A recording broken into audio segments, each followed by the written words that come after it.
It was supposed to be a regular afternoon. A quiet school, parking lot, kids laughing in the distance, parents waiting patiently in their cars. But for one black man, that calm moment turned into a nightmare within seconds. Without warning, police cars swarmed the lot, tires screeching. Officers jumped out with weapons drawn, yelling commands, pointing their guns at a man who had done absolutely nothing wrong except exist in the wrong place at the wrong time. He stood there, calm but firm, his hands in plain sight. What they didn't know? He was legally armed and trained. This wasn't just another mistaken identity. This was a moment of fear, judgment, and power, but also a moment of clarity. As the tension built, students watched from the windows, teachers froze in shock, and the man's every breath felt like a risk. But what happened next would flip the situation completely and force everyone to face some hard truths. Who he was, what he stood for, and how this encounter would change everything for the officers, the school, and the community. This is not just about guns or badges. It's about race, rights, and what it means to be seen as a threat before you're even given a voice. Stay with us as we unpack the full story, with first-hand reactions, real lessons, and a twist that left everyone speechless. What happened that day may shock you, but it's what happened afterward that truly matters. Let's get into it. His name is Marcus Hiller, 33-year-old father, Navy veteran, and licensed firearms instructor. He had just picked up his daughter from school like he always did, parked in the same spot near the front entrance. But today, someone called 911. The caller claimed a suspicious black man with a weapon was lurking near the school. No threat was made. No crime was committed. Just a description. And assumptions.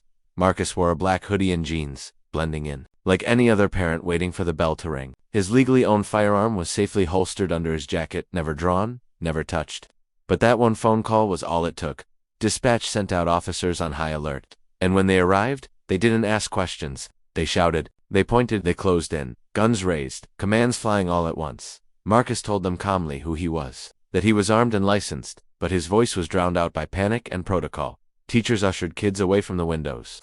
Some even hit the floor. Parents in nearby cars looked on, some filming, others frozen. Too many, it looked like a standoff. To Marcus, it was a moment he had trained for, but never thought he'd live through on a school campus, especially while holding his daughter's lunchbox in one hand. What the officers did next didn't just escalate the situation, it exposed something deeper about fear, perception, and how quickly a life can be judged before a word is spoken. One of the officers kept his weapon locked on Marcus, shouting for him to get on the ground. Another barked conflicting orders. Marcus, hands still raised, tried again, come steady, respectful. I'm a veteran, I'm a licensed carrier. My firearm is secure, but in that moment, none of it seemed to matter. To them, he was still a threat. His daughter, just 10 years old, sat frozen in the back seat, wide-eyed and terrified. She had no idea why people were screaming at her dad or why so many guns were pointed at them. Inside the school, the principal watched from the front office, confused and alarmed. She knew Marcus volunteered at the school during safety drills, and had even helped design parts of their emergency plan.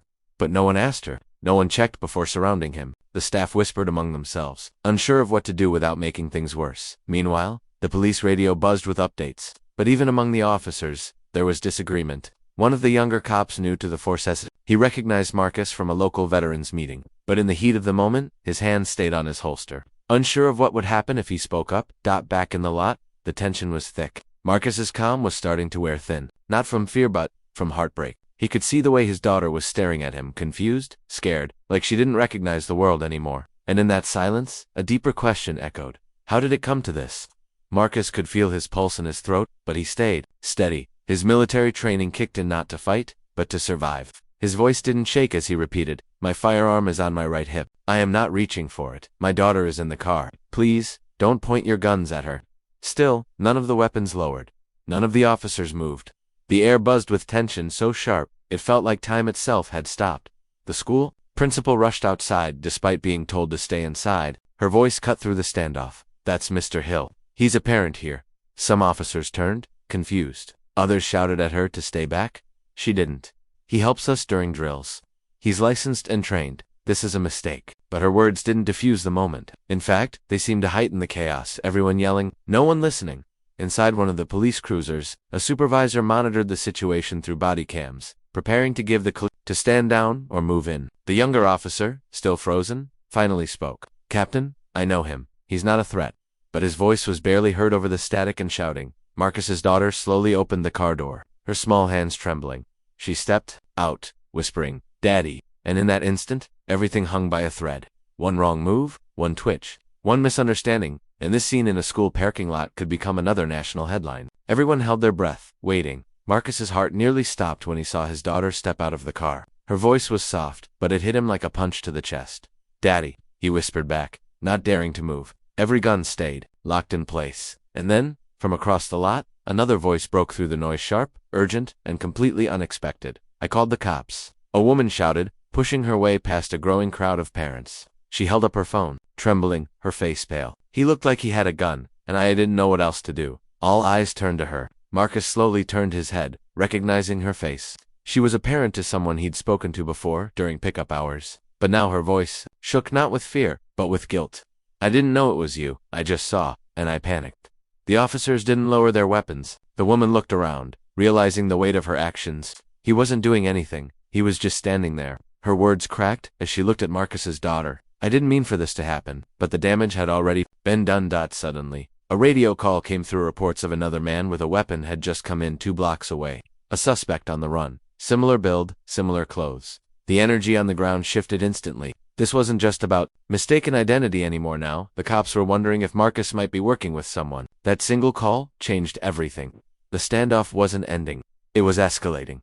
Before anyone could react, the sound of more sirens echoed in the distance. A second wave of officers arrived, quickly spreading out, scanning every corner of the school grounds. The radio buzzed again. Confirmation. The armed suspect had just been apprehended nearby. He wasn't Marcus. He didn't look anything like him. He wasn't even wearing the same clothes. The wrong man had been targeted, and now everyone on scene knew it. The shift was instant. One by one, the officers began lowering their weapons, their faces a mix of relief and regret. Marcus stood completely still protecting his daughter. "With his body, do I have permission to kneel and disarm myself?" he asked calmly, voice tight with emotion. One senior officer nodded and finally approached, slowly, respectfully. Marcus unholstered his firearm, placed it on the ground, and raised his hands again, still holding his daughter close with his eyes.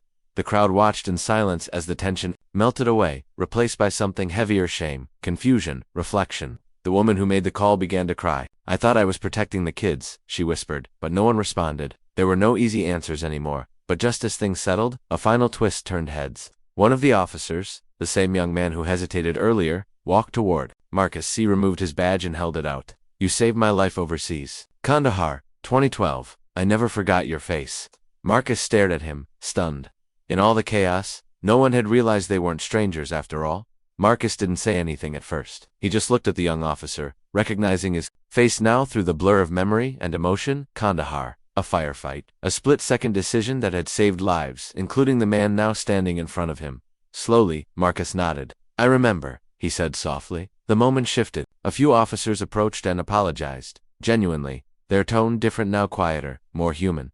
Marcus didn't lash out. He didn't yell. He simply asked, "Would this have gone the same way if I didn't wear this skin?" No one answered. They didn't need to. His question hung heavy in the air. The principal walked his daughter back to the school to calm her down, while Marcus sat on the curb, gathering himself. Paramedics checked him out, even though he hadn't been touched. It was trauma, you couldn't see, that lingered the most. In the days that followed, the incident went viral. Cell phone footage, body cam clips, witness accounts, all of it sparked a larger conversation. Community forums were held, policies were reviewed, and Marcus became a quiet voice for change. Not an activist,